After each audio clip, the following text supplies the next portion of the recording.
And now, it's time for another Dice Tower review with Tom Vasel. Camping. Who doesn't love camping?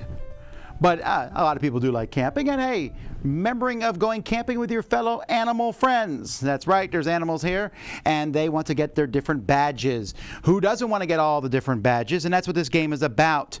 You are basically building an engine, moving around the board, collecting cards, turning in those cards to earn mastery badges so that you can be the best at fire making, marshmallow cooking, or whatever the badges are. Let's take a look at how the game plays.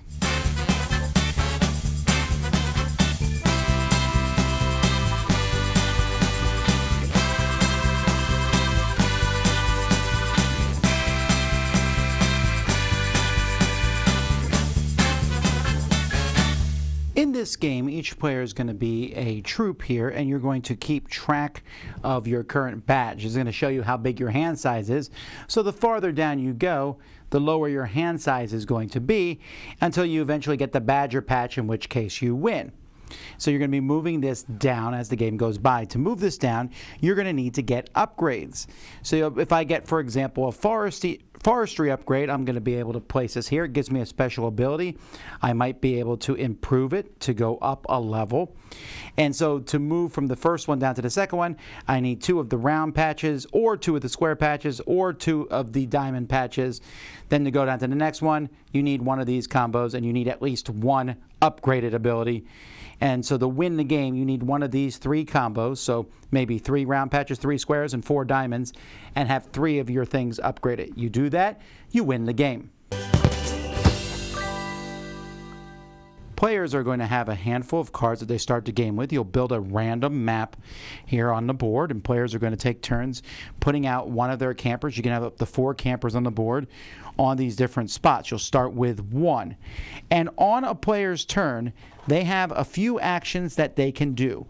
One of the actions is drawing cards. There is a deck of these cards that's face down up here, and some on the left and the right. You can draw 2. You can take a face up card or from the face down, but you can only draw from one of the 2 sides of the deck. Ooh.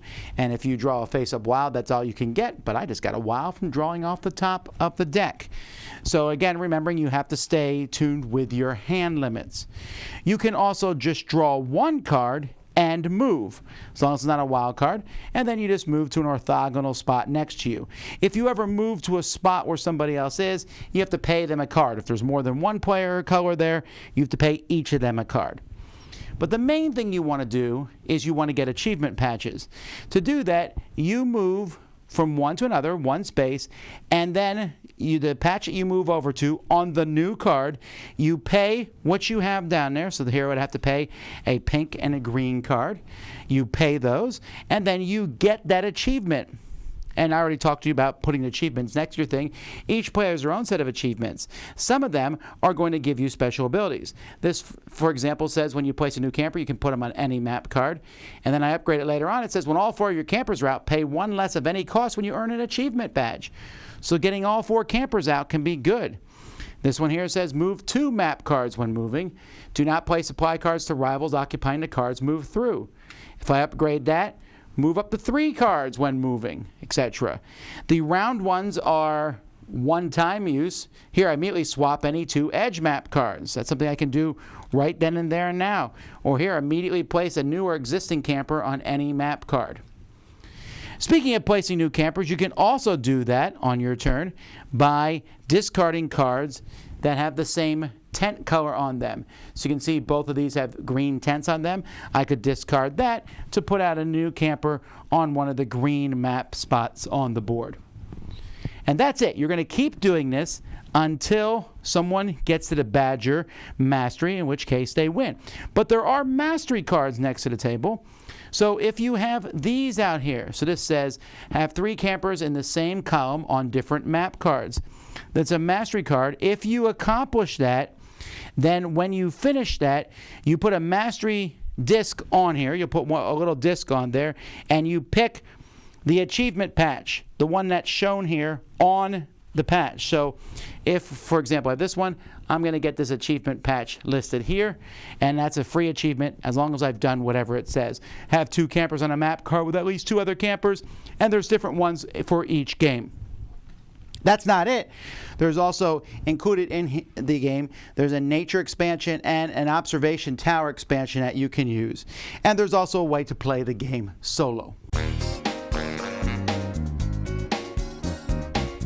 So for those who like solo, there's a whole solo journal here with different scenarios in here with setups and things. So I cannot speak to the solo aspect of this game. I'm just talking about the multiplayer. In essence, this game is a race, right? You are racing to collect the cards that you need to then move on the board to play those cards to get mastery badges. And once you get achievement badges, and then using those achievement badges, they give you kind of discounts, some of them, or better ways, like the one I showed you lets you move. Then there's one for each color that you can use any card as that color, or pay one or less of that color. So those might be better to get first so that you can then use those to get the other badges faster. It's kind of a race to do that before the other players. And to some extent, that works. I like the idea of it. I like the theming, although there is some weirdness to the theming. This cover here, which I would submit is not a great cover, it shows these anthropomorphic animals moving around, which is always a little confusing to me. These animals are camping, but when I go nature walking, what do they see? Is there animals? Anyway, but there's these animals here in the cover. They're nowhere else in the game. So I don't even know why this game is about animals. It's just kind of a weird thing. If I'm going to play this with kids, don't the kids want to be humans? I don't know. But if there are going to be animals, there should be. I'm getting off topic here, but I thought that was a little odd. That's not the only thing I find to be odd. There's a few weird little rules. For example, drawing cards. You have that deck at the top, and there's two sides, and you can only draw from one side. Why? Why is that a rule? That is a rule for rule's sake. It's not like, I mean, it makes your options smaller, but then why not just have two cards to draw from? It just seems like a weird little rule that's put in the game. Also, when you're moving over badges, the way these cards are meant. So here I'm going to show you these two cards together. So if I'm moving from this card to this card, I'm getting this badge. If I move from this card to this card, I'm going to get this badge. Which means if I want this badge and I'm on this card, I need to move here and then move back. Now, that's not that complicated, but oh my goodness, that's hard to teach. I've had to explain that to every person I played the game, that you're getting the badge of the card you move on to. And you'll look at the badges and be like, oh, that's the one I want. And then you move over it. No, it's the one you move to. It is confusing as all get out. And I don't know necessarily the best way to fix that, but I found that to be problematic. As I said, the quality of the game for the most part is good, but those little things, it's hard to read the mastery badges, and then having all those achievement badges, you got to lay them all out and move them over. There's just a lot more fiddliness in this game when all it is collect cards and turn them in. That's what the game is.